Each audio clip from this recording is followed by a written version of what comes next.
इस महंगाई के जमाने में घर खरीदना चाहिए या किराए पे रहना चाहिए, आइए जानेंगे एक एक्सेल शीट के थ्रू। एक्सेल एक्सेल खेलते हैं। सबसे पहले कॉन्सेप्ट समझते हैं रेंटल यील्ड का, क्योंकि इसी के बेसिस पे ऑलमोस्ट सारा डिसीजन निर्भर करता है। रेंटल यील्ड का मतलब क्या होता है? शीट पे जैसे आप देखेंगे, जो आप महीने का किराया देते हैं उसको अगर हम साल में कन्वर्ट करें, तो फर्ज करिए आप 15,000 रुपए महीने का किराया देते हैं किसी घर के लिए, तो साल में आप 1,80,000 रुपए देते हैं। वो कितना परसेंटेज है उस घर की वैल्यू का? तो फर्ज करिए अगर वही 15,000 रुपए किराए वाला जो घर है वो 50 लाख रुपए का है, तो आप साल में 3.6% घर की वैल्यू का किराए पे देते हैं। अब ये किराया मकान मालिक को जाता है। बहुत सारे लोग बोलते हैं यार ये तो फालतू का खर्चा है, क्योंकि इस पैसे से तो आप कुछ भी बना नहीं रहे, कुछ भी जोड़ नहीं रहे, इसी पैसे में आप अपना घर खड़ा कर सकते थे। ये समझने की कोशिश करते हैं इस एक्सेल शीट के थ्रू कि इस स्टेटमेंट की कोई बुनियाद है भी कि नहीं। ये एक्सेल शीट आप डाउनलोड कर सकते हैं, पिन कमेंट डिस्क्रिप्शन में इसका लिंक है। आप इस शीट पे काम नहीं कर पाएंगे, क्योंकि फिर तो बहुत सारे लोग एक साथ काम कर रहे होंगे ना। तो जब भी आप इस शीट को देखें लिंक के थ्रू, उसको आप डाउनलोड कर लीजिए अपने फोन पे या अपने लैपटॉप पे, एंड फिर आप इसको मन मर्जी यूज कर सकते हैं। तो शीट का नाम है should you buy a house और रेंट अ हाउस। सबसे पहले एनालिसिस पीरियड, आप कितने दौरान के लिए ये डिसीजन ले रहे हैं, क्योंकि इस पर निर्भर करता है कि ये डिसीजन बाय होगा या रेंट होगा। तो आप ये अगले 20 साल के लिए सोच रहे हैं, अगले 40 साल के लिए सोच रहे हैं, अगले 60 साल के लिए सोच रहे हैं, या अगले 5 साल के लिए सोच रहे हैं, that decision is very important. And हमने 3 बड़े शहरों को लिया है, क्योंकि इन 3 बड़े शहरों का डिफरेंस क्या है? It is the rental yield.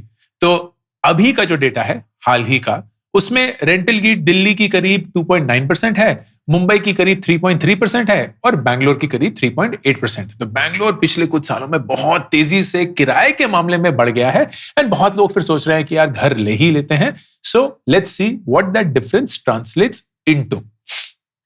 घर की कीमत हम मान के चलते हैं 50 लाख रुपए। इसको आप कुछ भी ले सकते हैं, ये जो सारे ग्रीन सेल्स हैं इसको आप चेंज कर सकते हैं, ठीक है? ये आपकी मर्जी क्या है, तो इस 20 को आप 10 कर सकते हैं वगैरह वगैरह। तो अभी हम 20 ही रखते हैं इसको। इस 50 को भी आप चेंज कर सकते हैं, इसको 75 लाख रुपए बना सकते हैं, एंड सारे नंबर नीचे जो हैं वो चेंज हो जाएंगे इसी के अनुसार। तो 1 करोड़ का कर लेते हैं। ऑलराइट, रेंटल यील्ड लगभग ये है, इसका मतलब ये तो नहीं है कि ये इतनी ही होगी। तो ये मैंने एक गाइडेंस दिया आपको कि अगर 1 करोड़ का आप घर दिल्ली में लेना चाहें तो रेंटल यील्ड करीब 3% है, मतलब साल के आप करीब 3 लाख रुपए देंगे, मतलब महीने के आप करीब 24 से 25 हजार रुपए किराया देंगे अगर आप उस 1 करोड़ के घर में रहना चाहते हैं। अब वाकई में वो रेंट कितना है वो तो आप ही को पता है। तो यही 24,000 रुपए अगर आप चेंज करके 35 करना चाहें, 15 करना चाहें, 18 करना चाहें, वो आपकी मर्जी है। ये मैंने एक गाइडेंस दी हुई है। फिर ये भी है कि एडवांस कितना होता है, क्योंकि इन सारे शहरों में एडवांस मांगा जाता है। तो मुंबई में जैसे 1 साल के एडवांस का कल्चर है, पता नहीं लोग कैसे देते हैं। दिल्ली में 2 महीने का एडवांस कल्चर है, कुछ 1 महीने में भी मान जाते हैं। बैंगलोर में 3 महीने का एडवांस कल्चर है। तो ये जो पैसे हैं ये भी आपको देने ही पड़ेंगे ना, क्योंकि ये तो आपकी पॉकेट से ही उस समय जा रहे होंगे, तो वो इनपुट भी डिसीजन में जाएगा। Let's now see what happens जब आप घर किराए पे लेते हैं, उसके फाइनेंशियल्स क्या हैं। पहले तो तोड़ समझेंगे इसका। जब आप घर किराए पे लेते हैं तो 3 चीजें होती हैं। नंबर 1, जो डाउन पेमेंट होती है घर खरीदने के लिए वो आपको नहीं देनी है, आपको एडवांस पेमेंट देनी है, जो कि अक्सर बहुत कम होगी। तो ये पेमेंट जो है, जो डाउन पेमेंट है, इसको आप इन्वेस्ट कर सकते हैं। दूसरा, अगर रेंटल और ईएमआई जो है उसमें एक अंतर है एंड रेंटल कम है, तो जो एक्स्ट्रा अमाउंट है उसको भी आप इन्वेस्ट कर सकते हैं। एंड तीसरा, रेंट हर साल बढ़ता रहेगा, तो उसको भी हमें मद्देनजर लेना होगा। अब ये सारी चीजों को लेकर हम कैलकुलेट करते हैं कि इस 20 साल के पीरियड में जब हम देख रहे हैं हमें कितना खर्चा लगेगा इस घर को किराए पे लेने के लिए। तो let's see what the data says. मैं मान के चल रहा हूं कि आप एक एम्प्लॉय हैं, तो 20% का आपको एचआरए या हाउस रेंट अलाउंस जो है वो बेनिफिट मिलता है। ओल्ड टैक्स रिजिम में, न्यू टैक्स रिजिम में तो वो भी नहीं होगा, तो आप इसको 0% भी कर सकते हैं। लेकिन अगर मान लें 20%, तो आपका जो ये 24,000 रुपए के मोटा मोटा दिल्ली का रेंट था, वो नेट 19,333 के करीब बैठेगा। क्यों? क्योंकि आपको 20% का एक टैक्स रिबेट मिल रहा है। तो आप साल के करीब 2,32,000 रुपए देंगे। मान के चलते हैं कि ये जो रेंट है ये हर साल 10% से बढ़ता है, तो वो भी आपने डाल दिया। तो टोटल रेंट आप इस पीरियड में, 20 साल के पीरियड में देंगे 1,32,00,000 रुपए। अब इसको अगर हम इन्फ्लेशन से एडजस्ट करें, इन्फ्लेशन मैंने 6% मांगा है हर जगह, तो आज की डेट के मतलब आज के पैसे के अनुसार आपको करीब 62,00,000 रुपए देने होंगे। अब ये लगता है यार ये तो बेवकूफी है, 62,00,000 रुपए तो हम दे ही देंगे ना, अगर इतने में ही घर आ जाए तो वो तो बहुत बढ़िया है। But there are additional steps.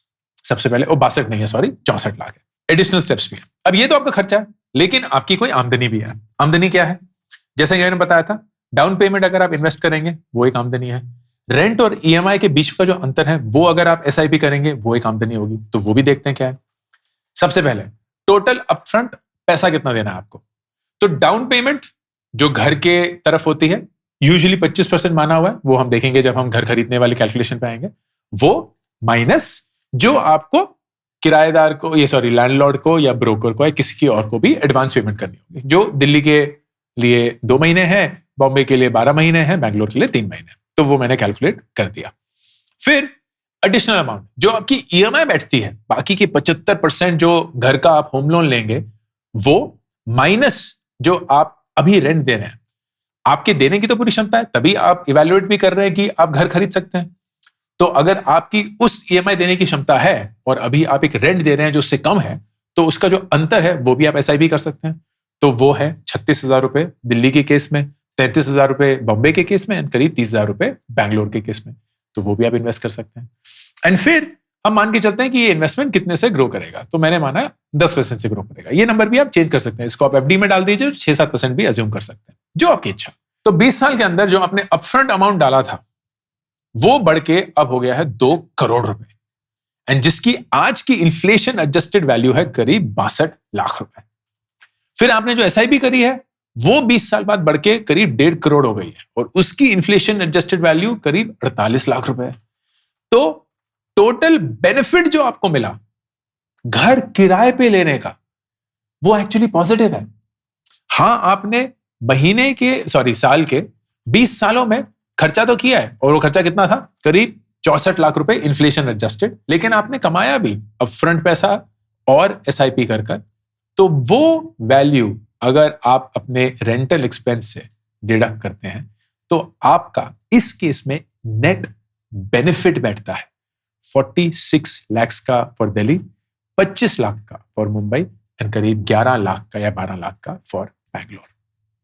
मतलब 20 साल के पीरियड में एक घर किराए पे लेना फॉर दीज 3 सिटीज और for this rental yield is a positive decision.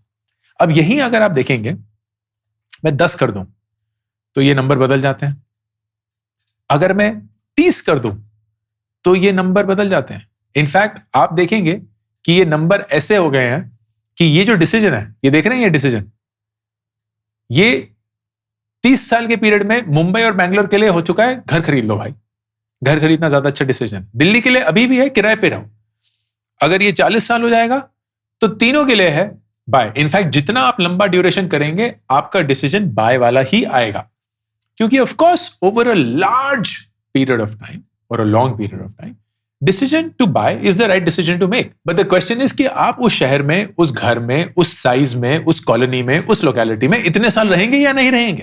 And अगर उस सवाल का जवाब ना है तो शायद किराए पे घर लेना या कुछ वक्त तक वेट करना to get to that house जिसमें आप 40 साल रहेंगे is a better decision to make. तो हम फिर से वापस 20 में आते हैं। एंड नाउ लेट्स सी कि घर खरीदने वाला मैथ्स क्या है। वही 1 करोड़ का घर है, 5% मान लेते हैं रजिस्ट्रेशन फीस, ये आपको अपनी पॉकेट से देना होगा। कहीं 6% होता है, 7% होता है, कभी थोड़ा कम भी हो सकता है। डाउन पेमेंट मैंने माना है 25% तीनों शहरों के लिए, तो आप ये डिसाइड कर सकते हैं। तो मतलब हम 25 लाख रुपए अपनी जेब से देंगे, एंड रजिस्ट्रेशन क्योंकि 5 लाख रुपए होगा तो टोटल हमें अपनी जेब से करीब 30 लाख रुपए देने होंगे। बाकी 75 लाख रुपए हम बैंक से कर्ज लेंगे। कर्ज का क्या कंडीशन है? 8% रेट ऑफ इंटरेस्ट या ब्याज, 20 साल का ड्यूरेशन। तो हमारा ईएमआई जो है वो बैठता है करीब 63,000 या 62,733 टू बी प्रिसाइज।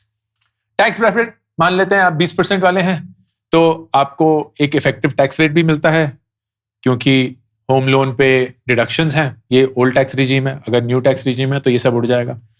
तो आपकी इफेक्टिव ईएमआई बैठती है 55,000 रुपए या 55,500 रुपए, जो कि हमारे रेंट से काफी ज्यादा है। याद दिला दूं, रेंट क्या थे?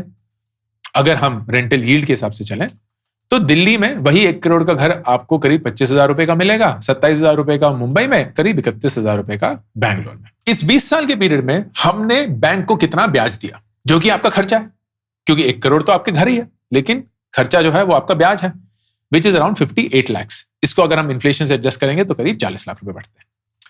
घर खरीदने के लिए एक मेंटेनेंस देना होगा, तो मान के चला है मैंने 0.5% ऑफ एवरी ईयर, तो मतलब करीब 4,000 रुपए साल के लगेंगे। शुरू में कम लगेंगे, जैसे घर थोड़ा बूढ़ा हो जाएगा थोड़ा ज्यादा लगेंगे, तो over a period of time मोटा मोटा इतना ही बैठेगा। एवरेज इंक्रीज इस मेंटेनेंस का क्या होगा? 5% मान के चला है, जो कि इन्फ्लेशन के लगभग है। तो मतलब टोटल मेंटेनेंस इस 20 साल के पीरियड में हम करीब 16.5 लाख रुपए, इन्फ्लेशन एडजस्टेड करीब 8,75,000 रुपए खर्च करेंगे। टोटल कॉस्ट ऑफ बाइंग फिर हमारा कितना हो गया? 1.5 करोड़। तो 1 करोड़ का हमारा घर था, लेकिन हमारा इंटरेस्ट जोड़ के, हमारा मेंटेनेंस जोड़ के जो टोटल कॉस्ट ऑफ ओनरशिप है वो इस 20 साल में 1.5 करोड़ की है। अब घर की वैल्यू भी बढ़ेगी, तो मानते हैं 8% हर साल से बढ़ रही है, जो कि on an average real estate की ग्रोथ होती है। ये ज्यादा भी हो सकती है अगर आप एक बहुत हाई ग्रोथ सिटी में रहते हैं, कम भी हो सकती है अगर आप एक बहुत स्टेबल सिटी में रहते हैं। तो मान लिया 8%। तो 20 साल बाद इन्फ्लेशन एडजस्टेड इस घर की वैल्यू करीब 1,45,00,000 रुपए होगी। इन्फ्लेशन एडजस्टेड, एक्चुअल वैल्यू तो ज्यादा ही होगी, 2 करोड़ के करीब शायद। तो net benefit of buying a house जो है वो है नेगेटिव 7.5 लाख रुपए। मतलब 20 साल के पीरियड में आप जितना पैसा खर्च करेंगे उससे कम आपको यह पैसा मिलेगा, including interest, including maintenance and of course the cost of buying that house itself। अब ये जो नंबर है, इसको अगर आप net benefit of renting a house से कंपेयर करेंगे, ज्यादा है तो आपको खरीदना चाहिए, कम है तो आपको किराए पे रहना चाहिए। And that is why you will see that ये जो 30 साल जब हो जाता है एंड ये बाय हो जाता है मुंबई और बैंगलोर के लिए, ये क्यों होता है? क्योंकि 30 साल बाद आपका benefit of renting a house Mumbai के लिए सिर्फ 10,75,000 है, बैंगलोर में तो नेगेटिव हो गया है। मतलब 30 साल में आप पैसा खर्च ही कर रहे होंगे किराए के लिए। And on the other hand the net benefit of buying a house will be करीब 18.5 लाख रुपए। तो नेचुरली ये 18.5 लाख जो हैं ये इन दोनों नंबर से बड़े हैं। मुंबई वाला नंबर जो कि 10,75,000 है, बैंगलोर का नंबर जो कि ऑलरेडी नेगेटिव है। So you should buy a house and that is the simple way for you to make a buy versus rent decision. जब भी मैं ये वीडियो बनाता हूं तो अक्सर लोगों का एक रिएक्शन आता है कि अंकुर वारी को चाहते हैं कि लोग अपना घर खरीदे ही नहीं, जो कि बहुत हिपोक्रेटिकल स्टेटमेंट है, क्योंकि वो अपने घर में रहते हैं तो वो क्यों इस मकाम पे अपना घर खरीद चुके हैं लेकिन लोगों का घर नहीं खरीदवा रहे। मैं ये नहीं बोल रहा हूं कि मत खरीदिए, मैं ये बोल रहा हूं कि जब आप अपने 20s में होते हैं एंड आप सोसाइटी के प्रेशर में आके, माँ बाप के प्रेशर में आके, दोस्तों के प्रेशर में आके एक घर खरीद लेते हैं, वो घर आपको जकड़ लेता है, सिर्फ फाइनेंशियली ही नहीं, इमोशनली भी। आप फाइनेंशियली तो एक EMI के चंगुल में फंस ही चुके हैं, लेकिन इमोशनली भी आप उस शहर से जुड़ गए हैं, उस लोकेलिटी से जुड़ गए हैं। वो घर का साइज शायद कुछ ही सालों में आपके लिए छोटा पड़ जाएगा, वो कॉलोनी शायद आपको सूट नहीं करेगी, वो सिटी शायद आपको बांध के रखेगी जब आपके पास और कोई work from other city option है, work from another country option है। तो इतनी कम उम्र में अपने आप को इतना सारा मत बांधिए। माय सजेशन, 20s में रेंट करिए, आधे अपने 30s में भी रेंट करिए, and between 35 to 40 start thinking of buying a house. तब तक 2 चीजें हो चुकी होंगी। एक, आपने अच्छे से इन्वेस्ट करके वो पैसे बटोर लिए होंगे कि आप डाउन पेमेंट अच्छे से कर पाए, इनफैक्ट कम से कम लोन ले पाए ताकि घर खरीदने का जो खर्चा हो वो कम हो। नंबर 1। नंबर 2, आपको ये भी क्लैरिटी आ गई होगी किस शहर में रहना है, कितने बड़ा घर होना चाहिए, किस लोकेलिटी में होना चाहिए। तो वो एक डिसीजन जो है वो यही 20, 30, 40 साल वाला डिसीजन बन जाएगा, ना कि 10 या 15, 20 साल का decision. And these 2 things will ensure कि आप सही डिसीजन लें when it comes to buying a house. माँ पापा ने अपना घर 50 साल की उम्र में लिया था, मैंने अपना घर 40 साल की उम्र में लिया। शायद हमारे बच्चे घर खरीदेंगे ही नहीं, because the way they are being raised और they thinking about their life is very different, जहां सब कुछ रेंट ही है, ओनरशिप का कॉन्सेप्ट नहीं है, lot of mobility, lot of freedom, lot of detachment from financial burden, and that's why they may think कि यार क्यों इतना लोड लेना, क्यों अपना घर खरीद के अपने आप को फंसाना, let's just be free and let's be mobile and let's be investing in the right things, which could be experiences, could be travel, could be maybe staying in the best places every 6 months, every 1 year, every 2 years, and not thinking कि यार हमारे घर का क्या होगा, उसको कौन रखेगा, इस घर में कौन रहेगा, घर फिर कहीं और ना चला जाए, हजार चीजें जो आती हैं with of course buying a house. तो मैं genuinely चाहता हूं कि लोग अपना घर खरीदें. अपना घर खरीदना एक बहुत इंपॉर्टेंट लाइफ मोमेंट होता है, लेकिन सही वक्त पे खरीदने से वो एक सही डिसीजन बन जाएगा. And I hope that this Excel sheet teaches you on how to make that decision, the right decision for you. All the best. This is Ankur Warikoo signing off. Career को लेके मेरी चौथी किताब एक बहुत ही simple, बहुत ही relatable, बहुत ही practical जरिए से लिखी गई है. काश कि ये बुक मुझे किसी ने दी होती जब 24 साल की उम्र में मैं एकदम कंफ्यूज था कि अपने करियर के बारे में क्या करूं, अपनी जिंदगी की दिशा क्या बनाऊं. ये किताब मैंने उसी 24 साल के अंकुर के लिए लिखी है, आपके लिए लिखी है.